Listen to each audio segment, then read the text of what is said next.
Hello, I'm Sharon, and at 32 years old, I've recently walked away from a toxic relationship. The way it all unfolded is quite the tale, one that, in hindsight, I find almost comically ironic. But before I dive into that, let me give you a bit of background.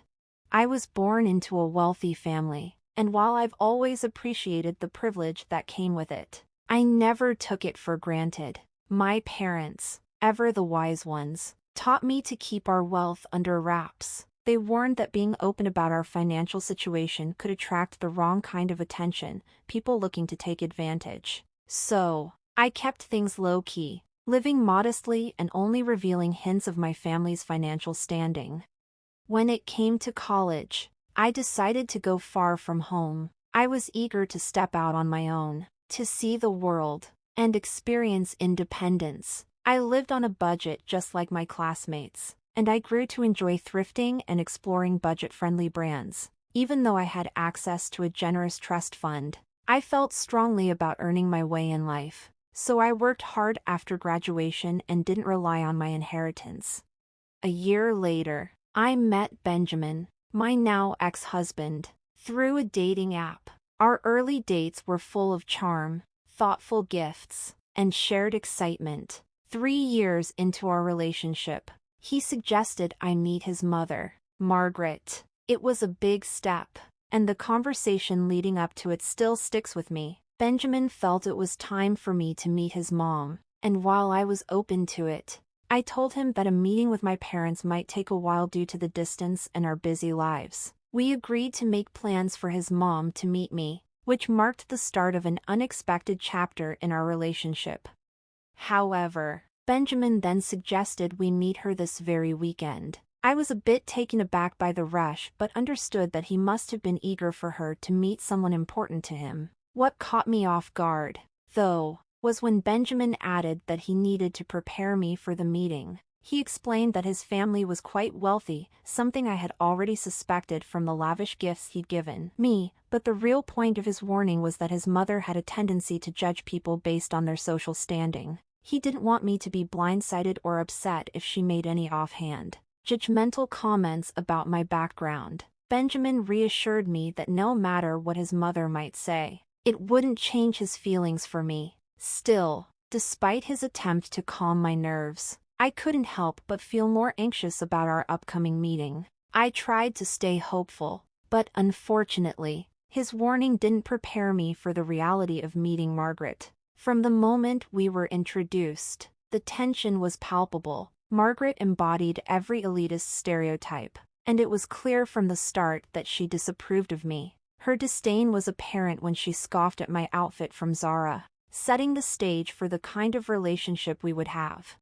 Margaret regularly hosted dinner parties, and Benjamin, eager to please, would insist that I attend. These gatherings became the backdrop for my interactions with her. If I had my choice, I would have avoided her entirely, as she continually implied that I was after Benjamin's wealth. Despite my repeated attempts to explain that I didn't need his money, given my own privileged background, Margaret never gave me the chance. Instead, she dismissed my words with condescending remarks, calling me a peasant. It wasn't just hurtful to me. It felt deeply disrespectful to anyone who struggled financially. Benjamin's refusal to address his mother's behavior only made matters worse, and it left me feeling increasingly isolated in our relationship. I had no one to turn to, and Margaret's hostility grew more unbearable with each encounter. The tipping point came at her birthday party. It was a large family affair, and she seemed to take particular pleasure in humiliating me in front of everyone. That night, she mocked everything about me, my clothes, the way I spoke, even how I moved. I quickly became the night's punchline, and to my dismay, Benjamin kept his distance, mingling with others while I was left to endure the humiliation alone. When we finally returned home, I was emotionally drained and hurt. I confronted Benjamin, trying to understand how he could let me endure such cruelty. He seemed oblivious to the way his mother had targeted me all night, turning me into the evening's entertainment. I pointed out how he had intentionally avoided me, leaving me isolated when I needed his support the most. Benjamin tried to explain it away, claiming he didn't mean to ignore me, that he had simply been caught up with the other guests. But his excuses did little to comfort me. The argument escalated when I accused him of never standing up for me against his mother. He defended himself by saying challenging her could lead to serious consequences for him, but I countered by reminding him of his independence and his ability to handle any fallout. In the heat of the moment, Benjamin admitted his faults, apologizing for both his mother's behavior and his own insensitivity. He acknowledged that I had every right to be upset and promised to address the situation with Margaret. He admitted he had been cowardly in letting her treat me that way. Hearing him validate my feelings was a relief. For the first time, it felt like he was truly on my side, and he committed to standing up for me moving forward. True to his word, the following day, Benjamin confronted Margaret about her behavior. It was a step in the right direction, signaling a potential change. Benjamin, who had never before stood up to his mother on my behalf, was surprised when Margaret actually apologized to him and promised to treat me better in the future. This shift made me cautiously optimistic about the next dinner party. I hoped for a warmer reception, but my hopes were dashed when Margaret told Benjamin there wouldn't be enough food for me to attend. It was clear that her change didn't extend as far as she had promised. I could see right through Margaret's excuse. It was a subtle way of excluding me without being openly hostile. Now that her previous tactic of humiliating me for entertainment had been taken off the table, despite my attempts to explain this to Benjamin, he chose to believe his mother's excuse was legitimate, which led him to attend these events alone. The pattern of exclusion continued, with Margaret finding new ways to prevent me from joining. At first, it stung, but eventually, I found a strange sense of relief in the growing distance between Margaret and me. It meant fewer humiliations and, consequently, fewer conflicts between Benjamin and me since there was no longer a need for him to defend me when I wasn't around. Over time, I came to appreciate the peace that came with less interaction with Margaret. The reduced stress made me more accepting of the situation, especially as it seemed to be improving our relationship. After 4 years of dating, both of us flourishing in our careers, Benjamin proposed. Despite everything we had been through, I was overjoyed. I believed in our resilience and our ability to overcome whatever challenges lay ahead. Everyone around us celebrated our engagement, except for Margaret. Her disapproval was immediate and clear, questioning why Benjamin would marry someone like me, implying I was beneath him. Benjamin, however, stood firm in his decision, defending our relationship. He emphasized that what we had was about much more than material things. He valued the happiness and comfort I brought into his life, things that couldn't be measured by wealth. Despite Margaret's harsh critique and her accusation that I was merely after his money, Benjamin remained unwavering in his support. He demanded that his mother respect our relationship and acknowledged my contributions to his life. This was a pivotal moment for us, showing Benjamin's commitment to me and to navigating the challenges that came with dealing with Margaret's rejection. From the start, I had made it clear to Margaret that my love for Benjamin was sincere and not motivated by his wealth. Yet, she continued to challenge my intentions, suggesting that I prove my disinterest in his finances by signing a prenuptial agreement. Benjamin refused, arguing that it undermined trust in both me and our relationship. Margaret, however, made it clear that she would disinherit him if he didn't comply. We were given 5 days to decide, and during that time, I reassured Benjamin that I had no problem signing the agreement if it meant protecting our future together. I emphasized that my commitment was to him, not his wealth.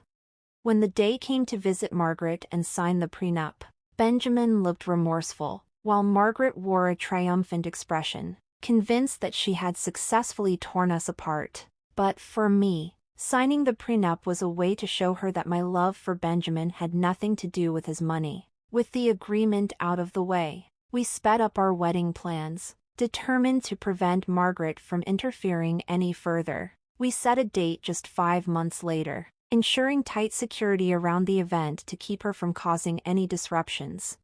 Our wedding day was magical, a day filled with love, joy, and emotion as we exchanged vows. The celebration was vibrant, surrounded by friends and family who supported us. But Margaret couldn't resist taking the opportunity to undermine the occasion. During her toast, she tried to belittle me, predicting the failure of our marriage and claiming that Benjamin would eventually seek a partner who offered more to his social standing. Her words made the guests uneasy, and to prevent any further embarrassment, I quietly suggested to Benjamin that we might need to call in security. This wasn't about getting back at Margaret. It was about protecting the sanctity of our day and the joy we had worked so hard to build. After the wedding incident, when Margaret's disruptive behavior led to her being escorted out by security, I hoped I could put her harsh words behind me and focus on my new life with Benjamin. Unfortunately, her comments still lingered, casting a shadow over our marriage. In an effort to resolve the tension,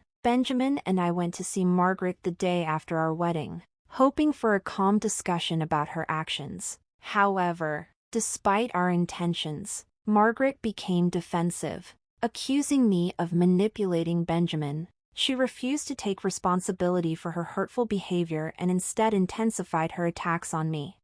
It was during this confrontation that I finally stood up for myself. I pushed back against her unfounded accusations, but this only upset Benjamin, who felt I was disrespecting his mother, even though I had endured years of her disparaging remarks. My defending myself seemed to cross a line for him. I apologized to Benjamin, but this moment set the tone for how future confrontations with Margaret would unfold.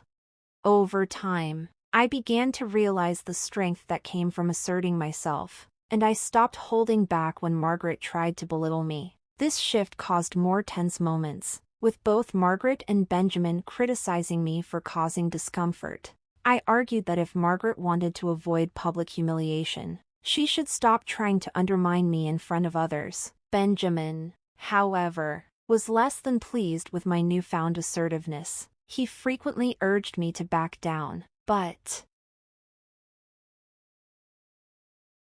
I saw no reason to back down as long as Margaret continued her toxic behavior. The standoff between my self-respect and her constant provocations became a recurring theme in our marriage, highlighting a challenge that we would need to navigate together. Over time, I noticed a noticeable shift in Benjamin's behavior. He began pulling away from me. His warmth and affection, once a hallmark of our relationship, began to fade. This change felt sudden, and I couldn't pinpoint its cause. Although Benjamin seemed to agree with me in our private discussions, his actions spoke a different story. One day, I came home early from work to find Margaret's car in our driveway, bracing myself for another uncomfortable encounter. What I walked into was far worse than I expected. I overheard a conversation between Benjamin and Margaret that completely stopped me in my tracks. Margaret was urging Benjamin to end our marriage, painting me as disrespectful and manipulative. She suggested that I had come between them and implied that Benjamin, were he not married to me, would naturally side with her. Margaret painted me as a gold digger, accusing me of marrying him for his wealth and entitlement. Though Benjamin admitted to showering me with gifts without much reciprocation, hearing their words struck me to the core. Was he really so easily swayed by such baseless claims? I made my presence known by loudly closing the door, halting their conversation immediately. The shock of realizing how susceptible Benjamin was to his mother's manipulative narrative was overwhelming. But instead of confronting them head-on, I decided to take a different approach. I would let my actions in the coming days speak louder than any words could. As I walked past them and toward the bedroom, I overheard Margaret's voice again, this time mocking me for my supposed disrespect. Benjamin's only response was a sigh. Inside, I braced myself for an emotional breakdown, but instead, I felt an overwhelming fatigue wash over me. The constant pressure from Margaret and Benjamin's diminishing support had drained me. Surprisingly, part of me felt relief at the prospect of the marriage ending, yet I was determined not to leave quietly. The next day, I gathered all my financial documents, planning to show them to both Benjamin and Margaret after signing the divorce papers. I wanted to prove my independence and show that their assumptions about my motives were completely wrong. When Benjamin brought the divorce papers to me later that week, their frustration was clear when I didn't react as they had expected. I signed the papers without hesitation, deliberately withholding any satisfaction they might have hoped to gain from the situation. However, Margaret's smugness quickly resurfaced when their lawyer left with the signed documents. She taunted me, insinuating I would miss the financial perks of being Benjamin's wife. To her surprise, I calmly told her that I was happy to be free from their toxicity. Her insult, calling me a snob, and Benjamin's defense of her, accusing me of acting out because they had seen through me, only emphasized their complete misunderstanding of the situation. They still couldn't see that I had never been after Benjamin's money. Benjamin's reminder of the gifts he had lavished on me over the past months, meant to prove my greed, only highlighted how much he missed the point. I hadn't married him for material gain, I had sought love and partnership. Meanwhile, their complaints about my lack of reciprocity regarding the gifts were meaningless to me. What they didn't know was that I had been secretly planning a grand surprise for Benjamin. I was going to buy him his dream car, fully customized to his liking. It was a huge gesture, one that required time and savings, but they dismissed it as nothing more than a fantasy. Skeptically, Margaret accused me of not having the means to pull it off, prompting me to prove her wrong by showing her my bank statements. The shock on their faces when I revealed my financial independence was palpable, and for a moment, it seemed to shake their preconceived notions of me. Despite my consistent attempts to convey that money was never my priority, my words were dismissed.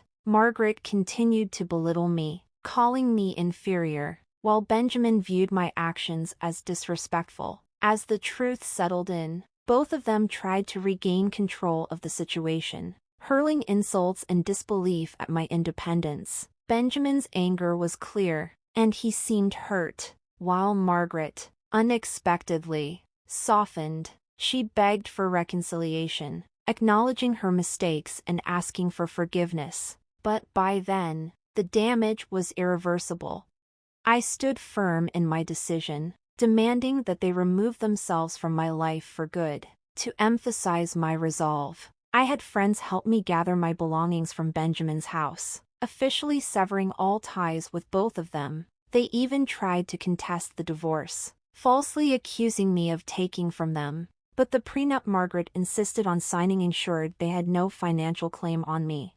Now, I'm on a journey to reclaim my life and heal from the pain caused by their actions. The process is slow, but I'm confident that in time, I'll find the peace I deserve. Thank you for listening to my story.